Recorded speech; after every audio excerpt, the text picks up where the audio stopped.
Jai Hind everyone, welcome back again. Today we will discuss about government form. संसार के जितने सारे देश हैं सब में जो है 3 तरह के गवर्नमेंट के फॉर्म मिलते हैं. पहला आपका है मोनार्की सिस्टम, सेकंड आपका है डिक्टेटरशिप सिस्टम और थर्ड आपका है डेमोक्रेसी सिस्टम. मोनार्की सिस्टम इसको हम लोग हिंदी में बोलते हैं राजशाही व्यवस्था.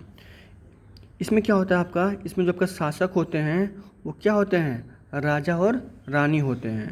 और ये आपका परंपरागत होता है, यानी कि जो पहले के राजा थे अब वो जो है नेक्स्ट में उनके मरने के बाद उनके बच्चे होंगे, उनके बाद उनके बच्चे होंगे. तो क्या आपका है, ये आपका जेनेटिक व्यवस्था है, ट्रेडिशनल सिस्टम है.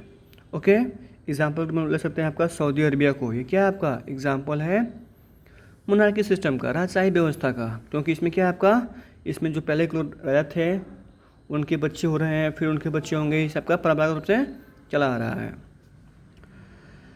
सेकंड आपका है dictatorship system. In this system rulers are not bounded by any law. इसको हम लोग हिंदी में बोलते हैं तानाशाही व्यवस्था. इस सिस्टम में क्या होता है कि जो आपका शासक है वो किसी भी तरह के कानून के बंधन में नहीं बंधा होता है. वो कानून से अपने आप को ऊपर समझता है और जो कुछ भी उसके करने का मन करे वो करता है. किसी को मारना हो, जो मन करना हो सो कर सकता है. ओके, यहाँ पे कोई नियम कानून उसके लिए नहीं होता है. तो इसीलिए जो है इसको जो है कॉमन पीपल के लिए खराब माना गया है.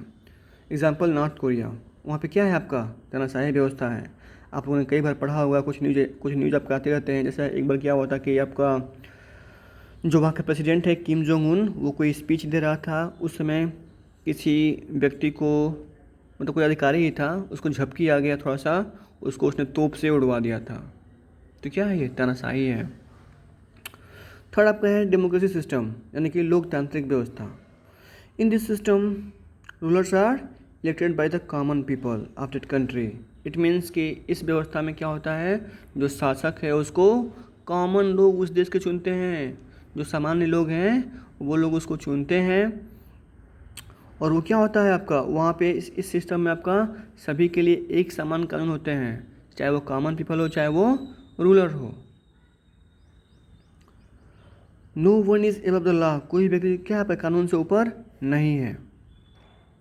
मतलब ऐसा व्यवस्था में बनाया गया है, भले ही उसको जो है रियल में अप्लाई ना करे वो अलग बात हो गया, लेकिन बनाया गया है ऐसा ही, है ना. For example USA, France, etc. Opinion of Abraham Lincoln and democracy. Democracy के बारे में अब्राहम लिंकन जो आपके USA के प्रेसिडेंट हैं उनका क्या मत है देखते हैं. Democracy is of the people, by the people, for the people. यानी कि डेमोक्रेसी क्या है, लोगों का, लोगों के लिए, लोगों के द्वारा बनाई गई एक व्यवस्था है. Among these three forms, democracy is considered better form because people have right to elect their choiceable government. यानी कि बोल रहा है कि तीनों तरह के फॉर्म में जो सबसे अच्छा फॉर्म है वो कौन सा है, डेमोक्रेसी है. क्यों, क्योंकि यहाँ पे जो है कॉमन पीपल को अधिकार है, वो अपने पसंद के व्यक्ति को चुन सकते हैं. काम ठीक से नहीं करेंगे तो क्या होगा, नेक्स्ट इलेक्शन में उसको हटा भी सकते हैं. तो आई होप आप लोगों को वीडियो अच्छा लगा होगा. तो सपोर्ट करने के लिए मुझे मेरे चैनल को सब्सक्राइब कीजिए और दूसरों से भी करवाइए. Thank you. जय हिंद.